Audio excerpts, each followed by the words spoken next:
نحمده ونصلي على رسوله الكريم أما بعد فقد قال الله تعالى في القرآن العظيم وفي الفرقان المجيد بعد أعوذ بالله من الشيطان الرجيم بفضل بسم الله الرحمن الرحيم الذين ينفقون أموالهم في سبيل الله ثم لا يتبعون ما أنفقوا منا ولا أذى لهم أجرهم عند ربهم ولا خوف عليهم ولا هم يحزنون صدق الله مولانا العظيم.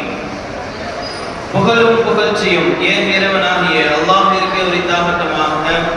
அவனுடைய சலாமும் சமாதானமும் கண்மணி நாயகம் ரசூலுல்லாஹி ஸல்லல்லாஹு அலைஹி வஸல்லம் அன்னவர்களின் மீதும் அன்னவர்களின் நற்சோற்றினை பின்பற்றி வாழ்ந்து மறைந்த உத்தம சத்திய சஹாபாக்கள், தாபிஈன்கள், தாபிஈன்கள், நாதாக்கள், ஷஹதாக்கள், சாலிஹீன்கள் இன்னும் நம் அனைவர் மீதும் என்றென்றும் நின்று நிலவட்டுமாக. ஆமீன். கண்ணியத்திற்குரியவர்களே, அல்லாஹ் சுப்ஹானஹு வ தஆலாவுடைய மாபெரும் வல்லமையினாலும் மாபெரும் தனிப்பட்ட கிருபையினாலும் இரண்டாவது நாள் தராவீஹுடைய தொழுகையை தொழக்கூடிய ஒரு பாக்கியத்தினை நம் அனைவருக்கும் தந்தல் புரிந்திருக்கிறார். இன்று குர்ஆனிலேயே மிகவும் பெரிய சூரா என்று சொல்லப்படுகின்ற, மிகவும் பெரிய சூரா என்று கருதப்படுகின்ற சூரா அல் பக்ரா என்ற அந்த சூராவை ஓதி முடித்து அடுத்த சூராவை தொடங்கி இருக்கின்றார்கள். அல்ஹம்துலில்லாஹ். இந்த சூரா அல் பக்ராவை பற்றி நபி ஸல்லல்லாஹு அலைஹி வஸல்லம் அவர்கள் சொல்லும் பொழுது, உங்களுடைய வீடுகளை நீங்கள் கபறுகுழிகளாக ஆக்கி விடாதீர்கள். யாருடைய வீட்டில் சூரா அல் பக்ரா ஓதப்படுகிறதோ அவர்களுடைய வீட்டில் ஷைத்தான் விரண்டோடுகிறார், அவர்களுடைய வீட்டை விட்டும் ஷைத்தான் விரண்டோடுகிறான் என்று நபி ஸல்லல்லாஹு அலைஹி வஸல்லம் அவர்கள் சொல்லி காட்டுகிறார்கள். இன்றும் கூட புதிதாக கடையோ அல்லது வீடோ நாம் ஆரம்பித்தால், திறந்தால் முதலில் ஓதப்படுவது குர்ஆனில் இருந்த சூரா அல் பக்ரா தான். காரணம், நாம் முதலில் பக்ராவை ஓதிவிட்டோம் என்று சொன்னால், நாம் ஒரு தொழிலை தொடங்குகின்றோம், ஒரு கடை நடத்துகிறோம், அந்த கடையில் ஆரம்பிப்பதற்கு முன் சூரா அல் பக்ரா ஓதினோம் என்று சொன்னால், அந்த கடையில் ஏதாவது ஒரு முசீபத், ஷைத்தான் இப்லீஸ் ஏதாச்சும் ஒரு ஊசலாட்டம் இருந்தால் அது நாம் ஓதியதற்கு பிறகு விரண்டோடி விடும் என்பதுதான் நபி ஸல்லல்லாஹு அலைஹி வஸல்லம் அவர்கள் நமக்கு சொல்லி தருகிறார்கள். மேலும் இந்த சூறாவில் தான் ஆயத்துல் குர்சி என்று சொல்லப்படுகின்ற ஒரு முக்கியமான ஒரு ஆயத் இருக்கிறது. இந்த ஆயத்துல் குர்சியை நாம் அனுதினமும் ஓதிக்கொண்டு இருக்கும் பொழுது, ஒவ்வொரு நேர தொழுகைக்கு பிறகு நாம் இதை சரியான முறையில் ஓதினோம் என்று சொன்னால், நமக்கும் அல்லாஹ்விற்கும் மத்தியில் மௌத் மட்டும் தான் திரை என்று நபி ஸல்லல்லாஹு அலைஹி வஸல்லம் அவர்கள் சொல்லி காட்டினார்கள். அந்த அளவிற்கு உயர்தரமான அந்தஸ்தில் மிகவும் பெரிய ஒரு சூறாவான சூரா அல் பக்ரா இன்று நிறைவடைந்திருக்கிறது. அதை முழுவதும் நமக்கு கேட்கக்கூடிய ஒரு தௌஃபீகினை கொடுத்திருக்கிறான் என்று சொன்னால், நாம் அல்லாஹ்விற்கு மிகவும் பிடித்தமானவர்கள் என்றுதான் அர்த்தம். குர்ஆனை ஓதுவதற்கும் குர்ஆனை கேட்பதற்கும் அல்லாஹ்வுடைய நாட்டம் இருந்தால் மட்டும்தான் கேட்கவும் அதை ஓதவும் முடியும். ஏனென்று சொன்னால், நாம் நேற்றே சொன்னோம், குர்ஆன் அல்லாஹ்வுடைய பேச்சு, அல்லாஹ்வுடைய கலாம். அதில் நாம் ஓதக்கூடிய ஒவ்வொரு வசனமும் நமக்கு ஒரு பாதுகாப்பை பெற்றுத் தரும், நமக்கு ஒரு தனி படிப்பினை பெற்றுத் தரும். இன்று ஓதிய அந்த இறை வசனத்தில் ஒரு வசனம் அல்லாஹ் சொல்லி காட்டுகிறான். الذين ينفقون أموالهم في سبيل الله ثم لا يتبعون ما أنفقوا منا ولا أذى لهم أجرهم عند ربهم ولا خوف عليهم ولا هم يحزنون. சதகாவை பற்றி, தான தர்மத்தை பற்றி அல்லாஹ் சொல்லி காட்டுகிறான். நாம் நம்முடைய செல்வங்களிலிருந்து தர்மம் செய்ததற்கு பிறகு அதை சொல்லி காண்பிக்காமல், சொல்லி காட்டாமலும், வேறு எந்த ஒரு வகையிலும் அந்த விஷயத்தில் நோய்வினை செய்யாமலும் இருப்பவர்களுக்கு அல்லாஹ் சுப்ஹானஹு வ தஆலா தன் புறத்திலிருந்து நற்கூலி அளிக்கிறார். தன் புறத்திலிருந்து ஒரு நற்கூலி இருக்கிறது என்பதாக அல்லாஹ் சுப்ஹானஹு வ தஆலா இன்று ஓதப்பட்ட வசனத்தில் சொல்லி காட்டுகிறார். இதை தொடர்ந்து அல்லாஹ் சுப்ஹானஹு வ தஆலா அடுத்த வசனத்தை சொல்லக்கூடிய வார்த்தை, கௌலும் மஅரூஃபு வ மக்ஃபிரத்துன் கைரும் யத்பஉஹா அதா. கனிவான சொற்களும் இனிமையான சொற்களும் மன்னிப்பு தருதல் மன்னித்தலும் நாம் ஒரு உதவி செய்து நாம் தர்மம் செய்து அதை சொல்லி காட்டுவதை விட சிறந்தது என்பதாக அல்லாஹ் சொல்லி காட்டுகிறார். தர்மம் செய்து அதை சொல்லி காட்டுவதை விட இனிமையான இரு சொற்கள், ஒரே ஒரு வார்த்தை, இனிமையான சொற்கள், அதே போன்று ஒரு மன்னித்தல், இதை விட மேலானது, இதை விட கைர் என்பதாக அல்லாஹ் சுப்ஹானஹு வ தஆலா அடுத்த வசனத்திலே சொல்லி காட்டுகிறார். இந்த வசனத்திலிருந்து தொடர்ந்து ஒரு 10ற்கும் மேற்பட்ட வசனங்களில் தொடர்ந்து அல்லாஹ் சொல்லக்கூடிய வார்த்தை சதகா சதகா சதகா மட்டும்தான். நீங்கள் தான தர்மத்தை எப்படி செய்ய வேண்டும், தான தர்மம் செய்தால் என்ன நன்மை, அதில் என்ன பலன், நீங்கள் எதற்காக வேண்டி எல்லாம் செய்ய வேண்டும், எதற்காக வேண்டி எல்லாம் செய்யக்கூடாது என்பதாக பல வகையான விஷயங்களை இந்த வசனத்தில் இருந்து ஒரு 10 வசனத்திற்கு மேற்படியாக அல்லாஹ் சொல்லி காட்டுகிறான். அத்துணை வசனத்தையும் ஒரே இடத்தில் சொல்லிவிட முடியாது. அந்த 10 வசனங்கள் இடையில் அல்லாஹ் சொல்லக்கூடிய வார்த்தை ஷைத்தான் யஅதுகுமுல் ஃபக்ர வ யஅமுருகும் பில் ஃபஹ்ஷா. ஷைத்தான் உங்களுக்கு அச்சுறுத்துகிறான், ஷைத்தான் உங்களை பயமுறுத்துகிறான். நீங்கள் தான தர்மத்தை மேற்கொண்டால், நீங்கள் சதகா செய்தால் நீங்கள் ஃபக்ர், நீங்கள் ஏழையாகி விடுவீர்கள் என்பதாக ஷைத்தான் உங்களுக்கு பயமுறுத்துகிறான் என்று அல்லாஹ் சொல்லிவிட்டு சொல்லக்கூடிய வார்த்தை வல்லாஹு யஅதுகும் மக்ஃபிரதம் மின்ஹு வ ஃபضلا. அல்லாஹ் வாக்குறுதி அளிக்கிறான். சீரான முறையில் அல்லாஹ்விற்காக வேண்டி தர்மம் செய்பவர்களுக்கு அல்லாஹ் வாக்குறுதி அளிக்கிறான். வல்லாஹு யஅதுகும், நான் வாக்குறுதி அளிக்கிறேன். அல்லாஹ் வாக்குறுதி அளிக்கிறான். மக்ஃபிரதம் மின்ஹு வ ஃபضلا, மன்னிப்பு அல்லாஹ் கொடுக்கிறேங்கிறான். அல்லாஹ்விற்காக வேண்டி நாம் தர்மம் செய்யும் பொழுது, சதகா செய்யும் பொழுது அல்லாஹ் நாம் செய்த அந்த பாவத்திற்கு மன்னிப்பை கொடுத்து விட்டு நாம் எதை தர்மமாக செய்தோமோ, எந்த அளவிற்கு நல்ல விஷயமாக நாம் தர்மம் செய்தோமோ, எந்த அளவிற்கு நம் பிடித்தமானவற்றை தர்மம் செய்தோமோ அந்த அளவிற்கு அதை விடவும் அதிகமானதாக அல்லாஹ் நமக்கு கொடுக்கிறேன் என்பதாக அல்லாஹ் வாக்களிக்கிறான். ஷைத்தான் பயமுறுத்துகிறான், அல்லாஹ் வாக்களிக்கிறான். அப்படி என்று சொன்னால் இந்த சதகா, இந்த தானம் தர்மம் செய்வது எவ்வளவு முக்கியமான ஒரு அம்சமாக இருக்கிறது. வெறுமனே ஒரு ஆயத்தில், ஒரு சூறாவில் ஒரு ஆயத்து, இன்னொரு சூறாவில் இன்னொரு ஆயத்து, இப்படி பல விஷயங்கள் எல்லாம் சொல்லி இருக்கான். வேற வேற தலைப்புல வேற வேற நன்மையான விஷயங்கள்ல ஒரு சூறால ஒரு ஆயத்தும் இன்னொரு சூறால வேற ஒரு ஆயத்தும் இருக்கும். ஆனா இன்று ஓதப்பட்ட அந்த சூரா அல் பக்ராவுல தொடர்ந்து சதகாவை பற்றியே 10 ஆயத்திற்கு மேலாக சொல்லுகிறான்.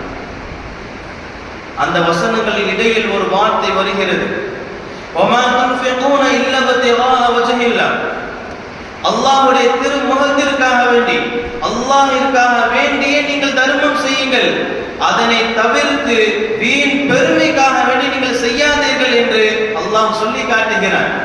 என்னை பார்க்க வேண்டும், என்னை கொடை வள்ளல் என்று சொல்ல வேண்டும், நான் கொடையாளி, நான் எல்லோருக்கும் உதவி செய்வேன் என்று எல்லா மக்களும் எனக்கு சொல்ல வேண்டும் என்று நினைத்து நாம் என்ன செய்யக்கூடாது, தர்மத்தை மேற்கொள்ளக்கூடாது. அதற்கு மாறாக முழுக்க முழுக்க அல்லாஹ் எனக்கு நற்கூலி கொடுப்பான், அந்த பேரும் புகழும் அல்லாஹ் எனக்கு கொடுப்பான். அந்த ஒரு விஷயத்திற்காக வேண்டி, அல்லாஹ்விற்காக வேண்டி நாம் தர்மம் செய்யும் பொழுது அல்லாஹ் நமக்கு மன்னிப்பை வாக்குறுதியாக கொடுக்கிறார். இந்த வசனத்திற்கு பிறகு அல்லாஹ் சொல்லக்கூடிய வார்த்தை வமா துன்ஃபிகூ மின் கைரி யுஃபா இலைக்கும் வ அன்தும் லா துலமூன். அல்லாஹ் சொல்லக்கூடிய வார்த்தை மிகவும் ஆச்சரியமானது. நீங்கள் நல்லவற்றை செலவு செய்தால், உங்களுக்கு கொடுத்தவற்றிலிருந்து நீங்கள் நல்லவற்றை செலவு செய்தால் அதே போன்று ஒரு நற்பலன் பூரணமான முறையில் உங்களுக்கு கிடைக்கும் என்பதாக அல்லாஹ் சொல்லிவிட்டு சொல்லக்கூடிய வார்த்தை வ அன்தும் லா துலமூன். நீங்கள் ஒருபோதும் அநியாயம் செய்யப்பட மாட்டீர்கள். உங்களுக்கு நான் வாக்களிச்சிருக்கேன், நீங்க சரியான முறையில எனக்காக வேண்டி நீங்கள் தர்மம் செய்தால் நான் மன்னிப்பை கொடுக்கிறேன். நீங்க எதை தர்மம் செய்தீங்களோ அதை விட அதிகமான முறையில் நான் உங்களுக்கு கொடுக்கிறேன் என்ற ஒரு வாக்கை நான் கொடுத்திருக்கிறேன் அல்லவா. அந்த வாக்கில் அன்தும் லா துலமூன், நீங்கள் அநியாயம் செய்யப்பட மாட்டீர்கள் என்பதாக அல்லாஹ் சுப்ஹானஹு வ தஆலா சொல்லி காட்டுகிறார். அப்படி என்று சொன்னால் இந்த சதகா, இந்த தான தர்மம் எந்த அளவிற்கு உயர்தரமாக இருக்கிறது என்பதை பற்றி நாம் யோசித்து பார்க்க வேண்டும். தர்மத்தை பற்றி இரு வகையாக பிரிக்கலாம். ஒன்று ரகசியமான தர்மம், மற்றொன்று வெளிப்படையான பகிரங்கமான ஒரு தர்மம். பகிரங்கமான தர்மம் செய்வதை விட வெளிப்படையான முறையில் மக்கள் பார்க்கக்கூடிய அந்த நிலையில் நாம் தர்மம் செய்வதை விட ரகசியமாக யாருக்கும் தெரியாமல் நாம் செய்கின்ற அந்த ஒரு ரூபாய்க்கும் அல்லாஹ்விடத்தில் தனி மதிப்பு இருக்கிறது, தனி ஒரு அந்தஸ்து இருக்கிறது. நபி ஸல்லல்லாஹு அலைஹி வஸல்லம் அவர்கள் சொல்லி காட்டினார்கள் ரகசியமாக தர்மம் செய்வதற்கு என்ன அந்தஸ்து என்பதை பற்றி. நாளை மறுமையில் மஹ்ஷர் மைதானத்தில் நிழலே இருக்காத அந்த மஹ்ஷர் மைதானத்தில் ஒரு ஜான் அளவிற்கு சூரியன் வந்துவிடும். அல்லாஹ்வுடைய அர்ஷுடைய நிழலின் கீழ் 7 நபர்களை அல்லாஹ் அமர வைப்பான். 7 நபர்கள், அந்த 7 கூட்டத்திற்கு மட்டும்தான் அல்லாஹ் அந்த பாக்கியத்தை கொடுத்திருக்கிறான். அந்த 7 கூட்டங்களை நபி அவர்கள் சொல்லி காட்டினார்கள். அந்த 7 கூட்டங்களில் ஒரு கூட்டம், அந்த 7 மனிதர்களில் ஒரு மனிதர் யார் என்று சொன்னால், வரஜுலுன் தஸத்தக பிஸதகத்தின் ஃபஅஃபாஹா ஹத்தா லா தஅலம ஷிமாலுஹு மா யுன்ஃபிகு யமீனுஹு. இடது கரத்தால் தெரியாமல், இடது கரத்திற்கும் தெரியாமல் வலது கரத்தால் செய்த தர்மம். யார் அப்படி தர்மத்தை செய்கிறார்களோ அப்படிப்பட்ட மனிதர்களுக்கு நாளை மறுமையில் அல்லாஹ்வுடைய அர்ஷுடைய நிழலுக்கு கீழ் இருப்பார்கள். 7 மனிதர்களில் ஒரு மனிதராக அவர் இருப்பார் என்பதாக நபி ஸல்லல்லாஹு அலைஹி வஸல்லம் அவர்கள் சொல்லி காட்டினார்கள். ஒருவருக்கு தெரியாமல், மற்றவருக்கு தெரியாமல் நீங்கள் தர்மம் செய்தால் இந்த அந்தஸ்து, இந்தந்த அந்தஸ்து, இந்தந்த சிறப்பு என்று சொல்லி காட்டவில்லை. இடது கரம் என்பது நம்முடைய உடலில் இருக்கக்கூடிய ஒரு பாகம் தான். அந்த உடலுக்கு கூட தெரியாத லெவலுக்கு ரகசியமான முறையில் தர்மம் செய்தால் நாளை மறுமையில் சிறந்த ஒரு நிழல், நாளை மறுமையில் நிழலே இருக்காத அந்த மஹ்ஷர் மைதானத்தில் அல்லாஹ் கொடுக்கக்கூடிய பெரிய அந்தஸ்து அல்லாஹ்வுடைய அர்ஷுடைய நிழலுக்கு கீழ் இருப்போம். வல்லர் ரஹ்மான் அந்த பாக்கியத்தை நம் அனைவருக்கும் தந்தர் புரிவானாக.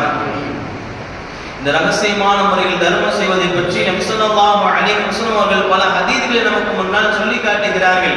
ஹஸரத் அபூ ஹுரைரா রাদিয়াল্লাহு அன்ஹு சொன்னதாக சொல்கிறார்கள்.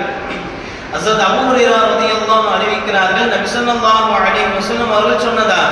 நபி ஸல்லல்லாஹு அலைஹி வஸல்லம் அவர்கள் சொன்னார்கள், பனி இஸ்ராயேலிலிருந்து ஒரு மனிதர் இருந்தார். அந்த மனிதர் ஒரு நாள் நியத்து செய்து கொண்டார், நான் ரகசியமான முறையில் தர்மம் செய்ய வேண்டும் என்பதாக நியத்து செய்துவிட்டு இரவில் சென்று தர்மம் செய்கிறார். விவரம் அறியாமல் ஒரு மனிதருக்கு தர்மம் செய்து விட்டார். மறுநாள் விடுகிறது. மனிதர்கள் எல்லாம், மக்கள் எல்லாம் பேசிக் கொண்டார்கள், நேற்று இரவு ஒரு திருடருக்கு சதகா கொடுக்கப்பட்டது என்பதாக மக்கள் எல்லாம் பேசிக் கொண்டிருக்கிறார்கள். அதை கேட்ட அந்த மனிதர் அல்லாஹும்ம லக்கல் ஹம்த், அல்லாஹ்விற்கே புகழ் அனைத்தும் என்பதாக சொல்லிவிட்டு சென்று விடுகிறார்கள். பிறகு 2வது நாள் மீண்டும் நியத்து வைக்கிறார், நான் ரகசியமான முறையில் அல்லாஹ்விற்காக வேண்டி நான் தர்மம் செய்ய வேண்டும் என்பதாக. 2வது நாள் இரவில் தர்மம் செய்கிறார். விவரம் அறியாமல் ஒரு பெண்மணியிடத்தில் தர்மத்தை கொடுத்து விடுகிறார்கள். அடுத்த நாள் காலையில் விடுகிறது. மக்கள் எல்லாம் பேசுகிறார்கள்,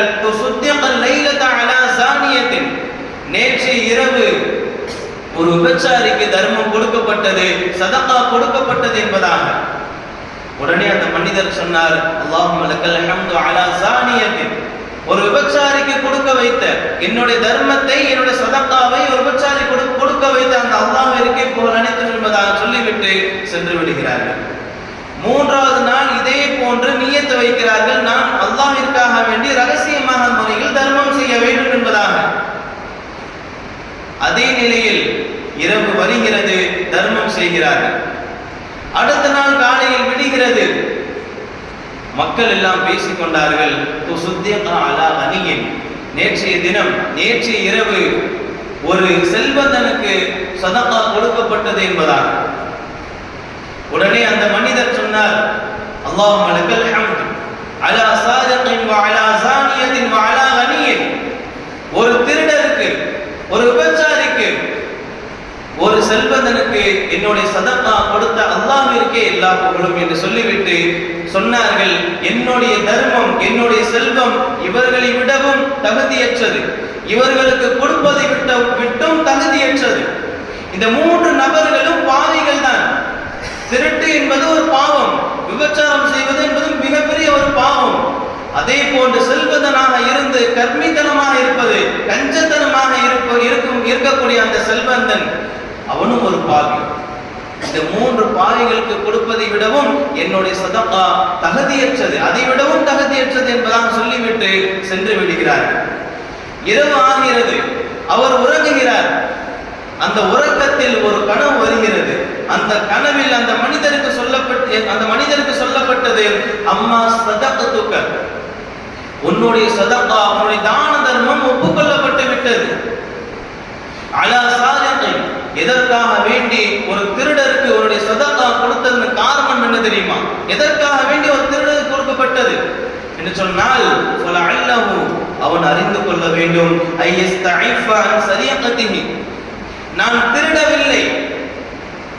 நான் திருடவில்லை, ஆனால் அல்லாஹ் எனக்கு என்னுடைய தேவைக்காக வேண்டி ரிஸ்கை கொடுக்கிறான், என்னுடைய தேவையை பூர்த்தி செய்கிறான். அப்படி இருக்கும் பொழுது நான் ஏன் திருட வேண்டும் என்பதாக எண்ணி தௌபா செய்து தான் செய்த அந்த பாவத்திலிருந்து மீண்டு வருவதற்காக வேண்டி, திருந்துவதற்காக வேண்டிதான் உன்னுடைய சதகா ஒரு திருடருக்கு கொடுக்கப்பட்டது என்று சொல்லப்பட்டது கனவில். அதே போன்று அந்த மனிதனுக்கு சொல்லப்பட்டது, ஏன் ஒரு விபச்சாரிக்கு உன்னுடைய சதகா கொடுக்கப்பட்டது என்று சொன்னால், அவள் அறிந்து கொள்ள வேண்டும்,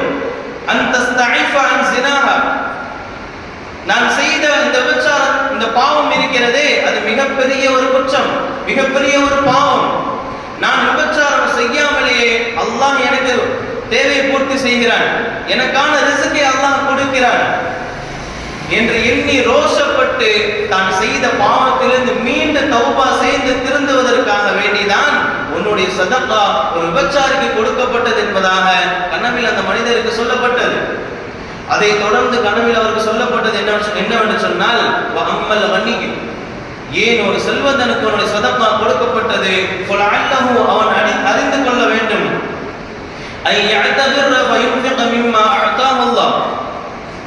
எப்படி அல்லாஹ்வுடைய அடியார்கள் ரகசியமாகவும் கூட தர்மம் செய்கிறார்கள் என்று எண்ணி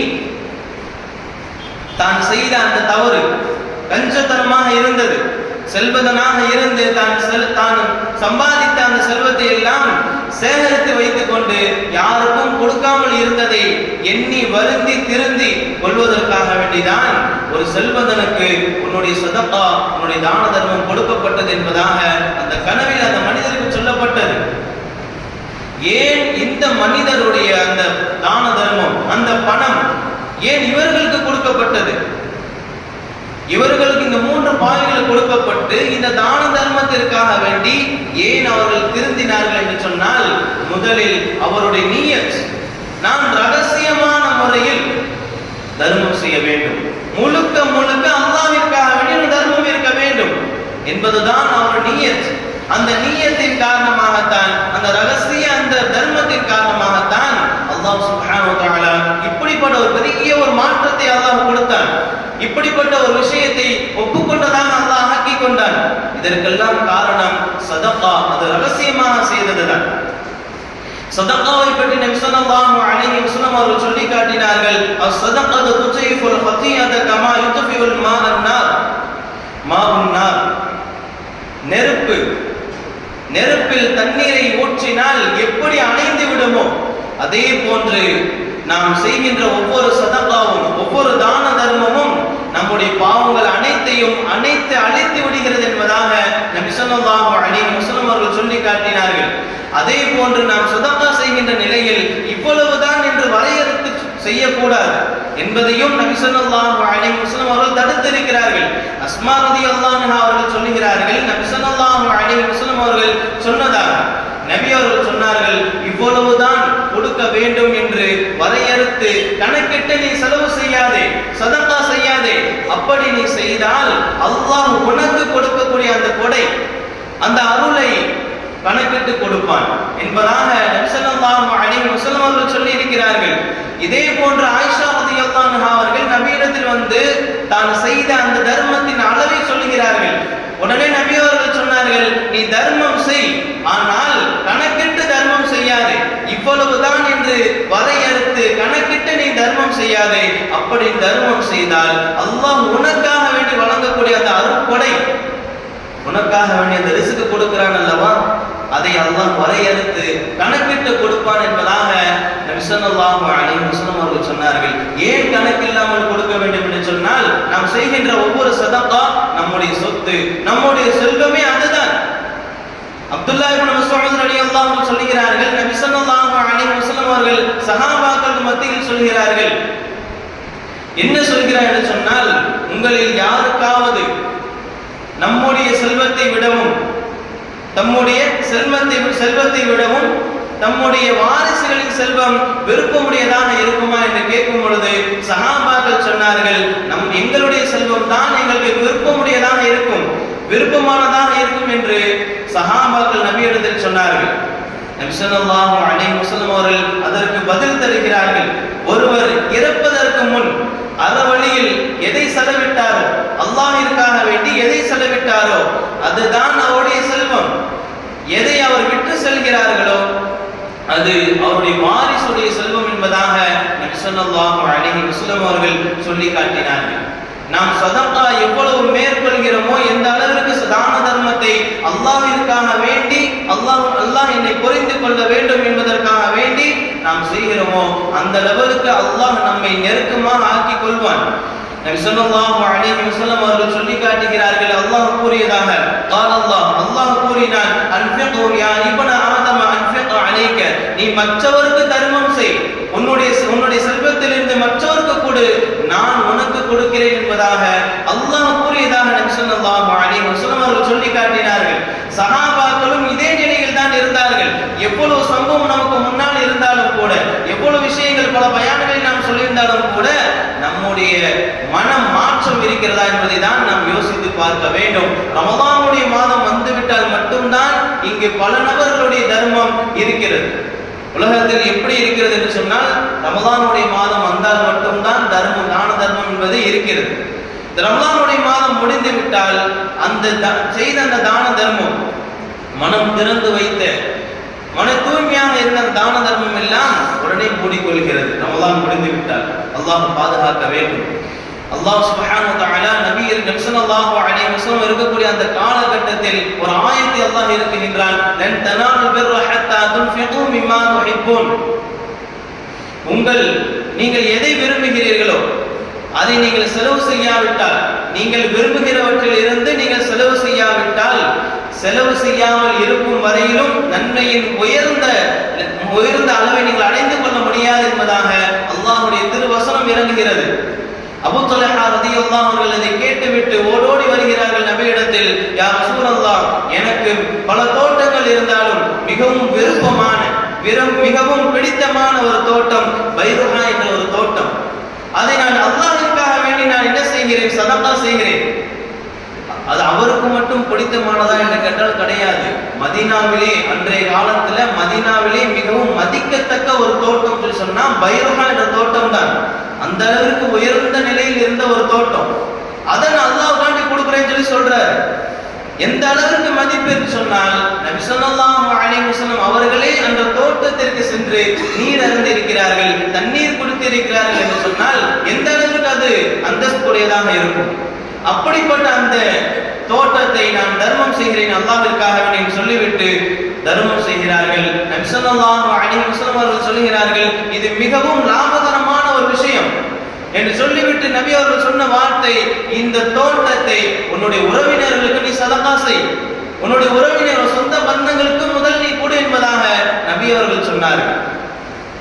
அபூ தல்ஹா ரலியல்லாஹு அன்ஹு அவர்கள் உடனே அதை கேட்டுவிட்டு தன்னுடைய உறவினர்களுக்கு, தன்னுடைய சொந்த பந்தங்களுக்கு அந்த தோட்டத்தை சதகாவாக கொடுத்து விட்டார்கள். முதலில் நம்முடைய உறவினர்களை தான் நான் பார்க்க வேண்டும், நம் உற்றார் உறவினர்களை தான் நான் பார்க்க வேண்டும், அதற்கு பிறகு அண்டை வீட்டாரை நாம் பார்க்க வேண்டும், அதற்கு பிறகுதான் மற்ற எல்லாமே.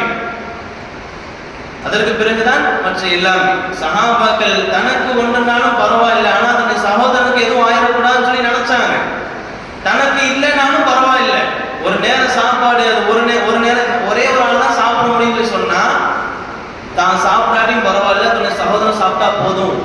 அந்த லெவலுக்கு இருந்தவங்க சஹாபாக்கள்.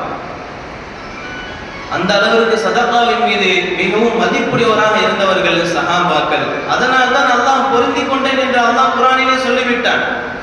நபி ஸல்லல்லாஹு அலைஹி வஸல்லம் இருக்கக்கூடிய சமயத்தில் ஒரு ஆயத்து, ஒரு வசனம் இறங்குகிறது. இன்றும் கூட அந்த வசனம் ஓதப்பட்டது. அல்லதீன யுன்ஃபிகூன அம்வாலஹும் பில்-லைலி வன்-நஹாரி சிர்ரன் வ அலானியத்தன் ஃபலஹும் அஜ்ருஹும் இன்த ரப்பிஹிம் வலா கௌஃபுன் அலைஹிம் வலா ஹும் யஹ்ஸனூன். அவர்கள் கொடுத்தவற்றிலிருந்து, அம்வால் தன்னுடைய பணத்தில் இருந்து செலவு செய்கிறார்கள். எந்தெந்த நேரத்தில்? இரவு. பில்-லைலி வன்-நஹார், இரவிலும் சரி பகலிலும் சரி, சிர்ரன் வ அலானியா, ரகசியமாகவும் சரி பகிரங்கமாகவும் சரி செலவு செய்கிறார்கள். அப்படிப்பட்ட மனிதர்களுக்கு அஜ்ருஹும் இன்த ரப்பிஹிம், அல்லாஹ்விடத்தில், அவருடைய ரப்பிடத்தில் சிறந்த நற்கூலி இருக்கிறது என்பதாக அல்லாஹ் சுப்ஹானஹு வ தஆலா சொல்லி காட்டுகிறார். இந்த வசனம் இறங்கியதற்கு பிறகு ஹஸ்ரத் அலி ரலியல்லாஹு அன்ஹு அவர்களிடத்தில் வெறும் 4 திர்ஹம் தான் இருக்கிறது. வெறும் 4 திர்ஹம் இருக்கிறது. அந்த 4 திர்ஹத்தை எப்படி செலவு செய்தார்கள் என்று சொன்னால், ஒரு திர்ஹத்தை பகலில் சதகா செய்தார்கள், இரண்டாவது திர்ஹத்தை இரவில் சதகா செய்தார்கள், மூன்றாவது திர்ஹத்தை ரகசியமாக சதகா செய்தார்கள், நான்காவது திர்ஹத்தை பகிரங்கமாக வெளிப்படையாக தர்மம் செய்தார்கள். நாம் ஒரு நிலையில் தர்மம் செய்தாலே அது போதுமானதுதான். அதற்கே அல்லாஹ் சுப்ஹானஹு வ தஆலா நற்கூலியை கொடுக்கிறான். இந்த 4 நிலையிலுமே செய்தா மட்டும்தான் நற்கூலி கொடுப்பேன்னு சொல்லல. நீங்க பகல்ல கொடுத்தாலும் அல்லாஹ் ஏற்றுக்குவான், இரவுல கொடுத்தாலும் அல்லாஹ் நற்கூலியை கொடுப்பான். 4 நிலையிலும் ஏதாவது ஒரு நிலையில் கொடுத்தாலே அல்லாஹ் ஏற்றுக்கொள்கையில் ஹஸ்ரத் அலி ரலியல்லாஹு அவர்கள் அந்த 4 திர்ஹத்தை ஒரே நேரத்தில் சதகா செய்யாமல் 4 நிலையில், பகல், இரவு, ரகசியம், பகிரங்கம், இப்படி 4 நிலையில் சதகா செய்தார்கள். காரணம், இந்த 4 நிலையிலும் எனக்கு நற்கூலி வேண்டும் என்பதற்காக வேண்டிதான். அப்படி இருந்தவர்கள் சஹாபாக்கள். அல்லாஹ் சுப்ஹானஹு வ தஆலா அப்படியெல்லாம் சதகா செய்யக்கூடிய நல்ல நசீபினை நம் அனைவருக்கும் தந்தர் புரிவானாக. நம்முடைய சதகாவை கொண்டு நாளை அர்ஷுடைய நிலையில் இருக்கக்கூடிய தௌஃபீக்கினை, நல்ல நசீபினை நம் அனைவருக்கும் தந்தர் புரிவானாக. வாஃபத அவானா அல்ஹம்துலில்லாஹி ரப்பில் ஆலமீன். அஸ்ஸலாமு அலைக்கும் வரஹ்மத்துல்லாஹி வ பரகாத்துஹு. சுப்ஹானல்லாஹி வ பிஹம்திஹி, சுப்ஹானல்லாஹி வ பிஹம்திஹி, அஷ்ஹது அன் லா இலாஹா இல்லா அன்த அஸ்தக்ஃபிருக வ அத்தூபு இலைஹி. ஆமீன். சுப்ஹான ரப்பிக ரப்பில் இஸ்ஸத்தி அம்மா யசிஃபூன் வ ஸலாமுன் அலல் முர்ஸலீன் வல்ஹம்துலில்லாஹி ரப்பில் ஆலமீன். ஸல்லல்லாஹு அலா முஹம்மத் ஸல்லல்லாஹு அலைஹி வஸல்லம். ஸல்லல்லாஹு அலா